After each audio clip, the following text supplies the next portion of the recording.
Assalamualaikum warahmatullahi wabarakatuh. Perkenalkan, saya Sutisna, mahasiswa PPG dari LPTK UIN Sunan Gunung Jati Bandung, akan mempresentasikan atau membuat video pembelajaran untuk salah satu tugas dalam uji kinerja. Terima kasih.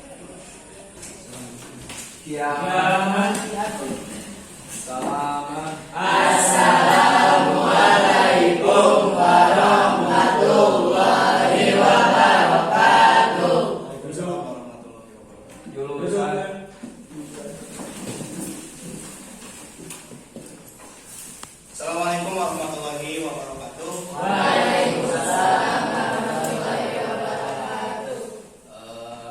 Alhamdulillahirrahmanirrahim, kita bisa bertemu kembali di pembelajaran akidah akhlak. Mungkin ini pertemuan yang pertama karena kita akan membahas tentang bab yang pertama.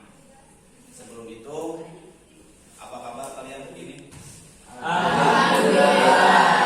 Dulu berdoa.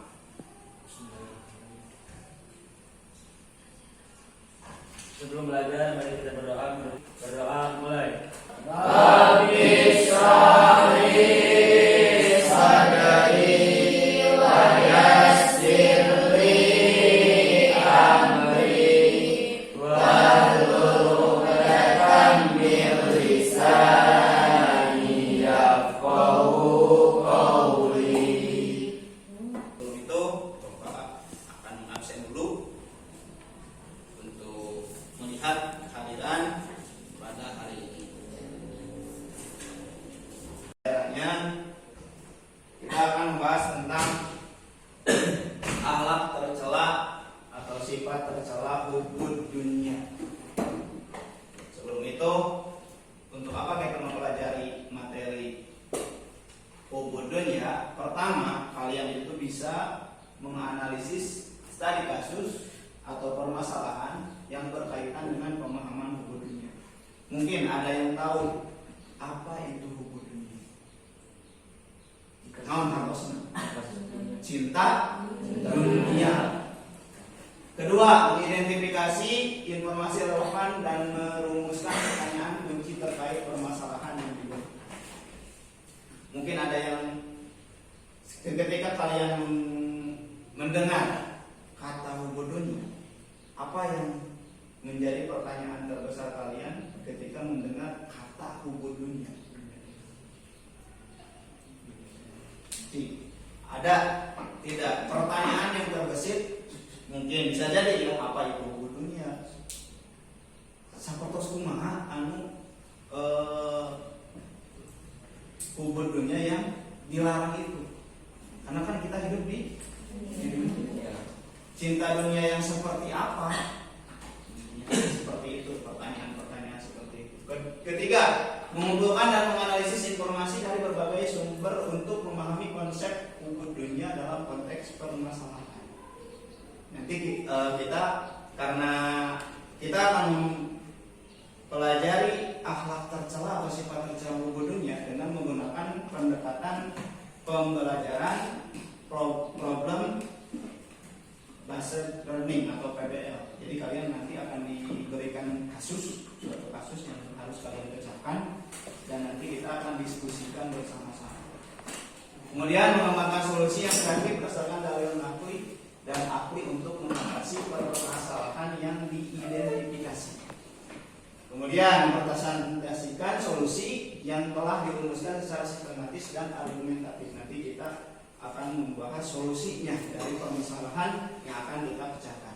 Terakhir, mengevaluasi efektivitas solusi yang dipresentasikan dan memberikan umpan balik yang konstruktif. Jadi kalian nanti salah satu kelompok akan mempresentasikan, kalian menanggapi apakah setuju dengan pendapat kelompok tersebut atau tidak. Itu untuk tujuan pembelajaran yang akan kita di pembelajaran akidah akhlak mungkin menjadi salah satu kurikulum yang telah disusun oleh Kementerian Agama yang akan membahas tentang materi-materi tentang akidah maupun tentang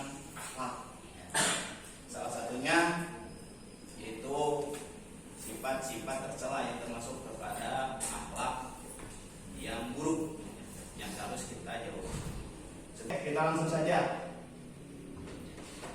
Nah, ada beberapa pertanyaan.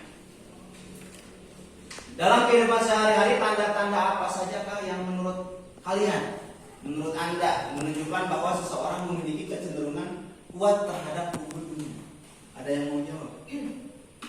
Ciri-cirinya? Bagaimana?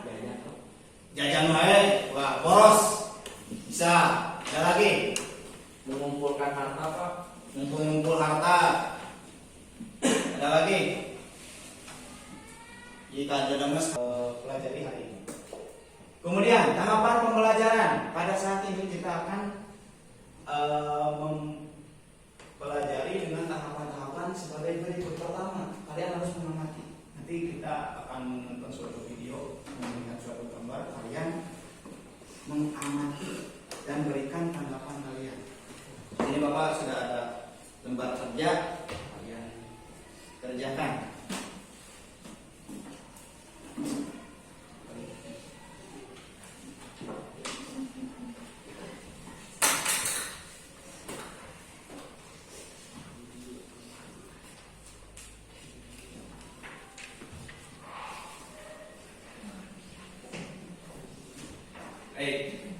Pertama itu, kita akan mengamati dan memberi tanggapan. Kedua, kita akan berdiskusi. Nanti ada suatu permasalahan atau problem yang harus kita diskusikan dan carikan solusinya atau mencarikan jawaban dari masalah tersebut. Yang ketiga, kita akan mempresentasikan. Jadi kalian nanti mempresentasikan hasil diskusi kelompok kalian di depan teman-teman untuk kita evaluasi bersama-sama. Yang terakhir kita mengevaluasi. Oke, secara garis besar sudah ada pemahaman awal tentang ubud dunia. Kemudian kita pada proses pertama kita akan mengamati apa yang kalian ditulis saja ya. Di sana ada di LKPD, tulis saja apa pendapat kalian setelah melihat gambar di depan. Naon maksudnya dengan gambar itu? Isrofa berlebihan. Tulis saja. Tulis. Ya. Nah, kemudian kita akan melihat video. Nanti kita akan mengambil. Tenggelamnya harta si korun. Kisah ini disebutkan dalam Al-Quran Surat Al-Qasas ayat 76-83. Dalam kisah ini, Allah memberikan pelajaran tentang seseorang yang suka membanggakan diri selama hidup di dunia dan pada akhir hayatnya terkubur bersama harta bendanya. Alkisah, di suatu daerah di Mesir, hiduplah seorang laki-laki yang sangat miskin bernama Korun. Diketahui bahwa laki-laki ini adalah sepupu Nabi Musa, anak dari paman Nabi Musa yang bernama Yasha, adik kandung Imran, ayah Musa. Suatu hari, Korun dikunjungi oleh seseorang. Setelah yang tadi, apa tanggapan kalian ketika melihat? Jadi ada tangan, ada seluruh kemewahannya, rumah, jabatan, begitu jadi ibaratnya ini kan kursi jabatan. Kemudian ada harta emas, rumah, apartemen, dan istana dan lain sebagainya, pekerjaan dan lain sebagainya. Kenapa ada sebenarnya perkara dunia tapi diletakkannya di apa tanggapan kalian tentang gambar tersebut? Tulis, Pak. Jawab.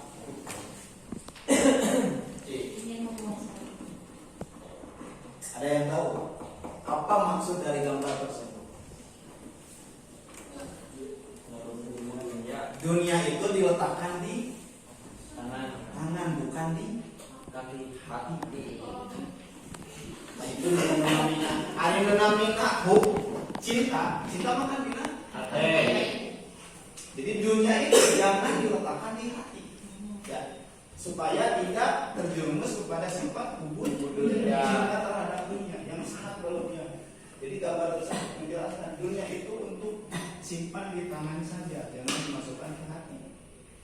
Karena pada hakikatnya kekayaan, harta, pangkat, dan lain sebagainya yang berhubungan dengan duniawi itu hanya titipan. Itu juga akan diambil, maka disimpannya di hati. Jika di tangan, jangan di hati. Jika di hati pasti mampu. Tapi ketika kita kehilangan dunia, pasti akan sakit hati.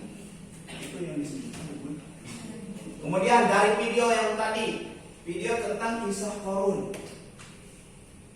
Awalnya Korun itu seorang yang sangat miskin. Kemudian meminta didoakan oleh Nabi Musa. Akhirnya dijabah oleh Allah Subhanahu wa taala dan menjadikan orang yang sangat kaya raya. Tetapi kekayaan tersebut, harta tersebut malah menjadikannya sebagai orang yang paling durhaka. Ketika dimintai sedekah, dimintai zakat, beliau tidak ingin mengeluarkannya karena merasa ini hasil kerja keras beliau. Jadi akhirnya Allah Subhanahu wa taala menyiksa dengan menenggelamkan Korun sampai habis semua harta benda. Jadi ketika kita mendengar ayat istilah harta Korun, karena dipendam Allah Subhanahu wa taala dikebumikan. Kemudian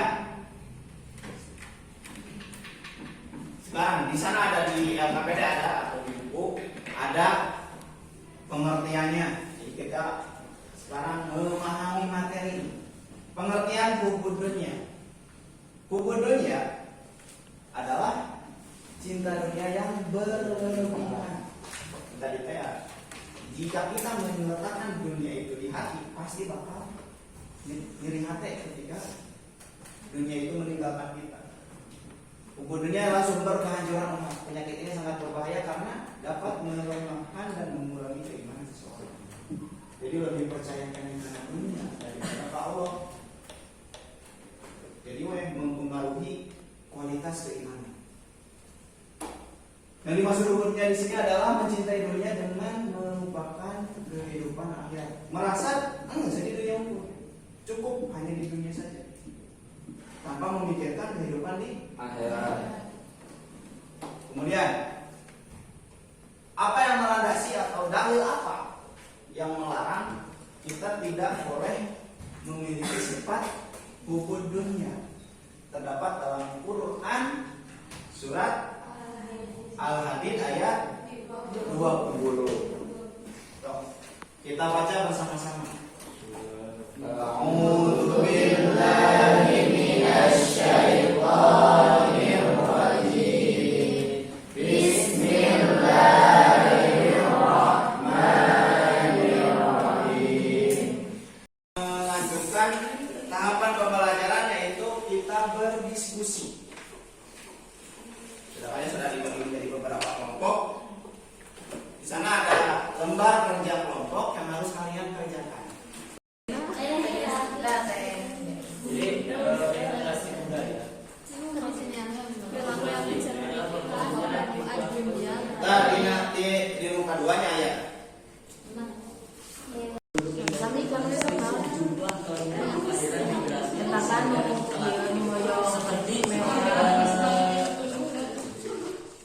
Meningkat di luar negeri.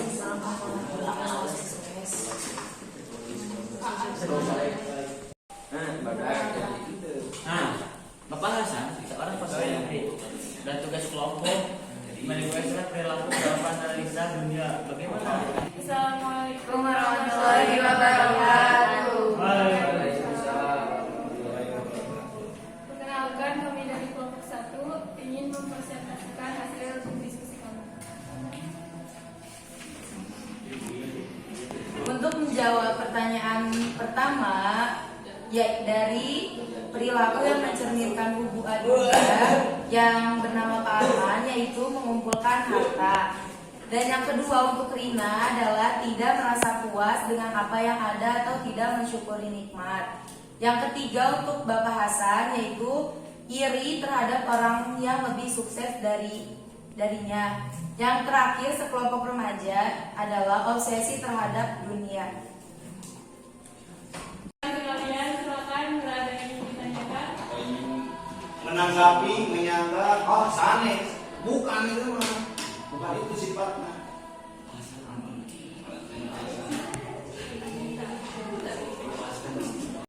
Kelompok tilu. Oh, Mengapa Pak Arman sangat terobsesi kepada dunia? jadi menurut pendapat kalian, kenapa disebutkan terobsesi terhadap dunia? Karena menganggap dunia tujuan yang utama. Terus dari perilakunya, Pak Arman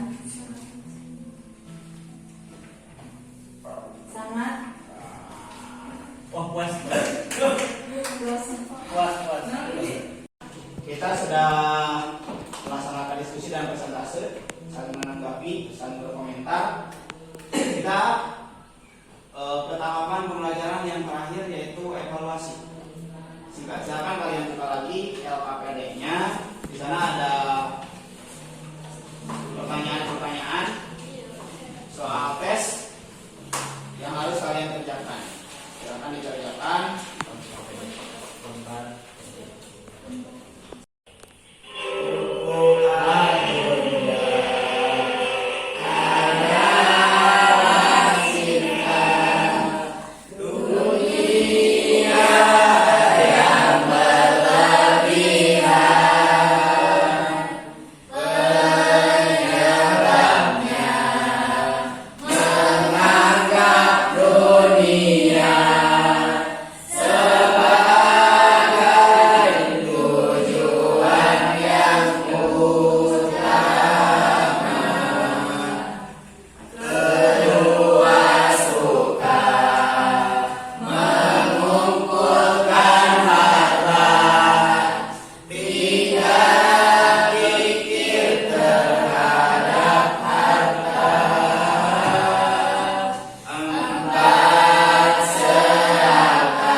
Mungkin kita simpulkan saja untuk materi kita kali ini, yaitu tentang kebun dunia. Pertama, kebun dunia itu merupakan sifat yang tercela, sifat yang tidak boleh kita miliki. Hal yang harus kita garis bawahi yaitu simpanlah dunia itu di tangan, jangan di Amin. Ketika kita sudah meletakkan dunia itu di tangan, sehingga ketika kita kehilangan dunia tersebut tidak akan merasa sakit dan tidak akan terjerumus kepada sifat tercela ubud dunia. Karena dampak negatif dari sifat ubud dunia itu sangat besar. Karena disimpan di hati akan terjerumus kepada sifat-sifat tercela lain yang ada di hati, seperti sombong, tamak, pikir, dan lain sebagainya yang bisa merusak atau menimbulkan sifat-sifat yang lain, sifat-sifat tercela. Mungkin untuk pertemuan sekarang dicukupkan sekian. Untuk pertemuan selanjutnya kalian baca-baca untuk materi yang akan datang, yaitu tentang sifat hasud. Jadi kalian baca-baca di rumah. Kemudian itu di LKPD-nya silakan kalian kerjakan soal-soal yang belum selesainya. Minggu depan kita bahas dan kita kumpulkan. Mungkin pertemuan kali ini dicukupkan sekian. Kita tutup dengan berdoa bersama, dengan berdoa dengan membaca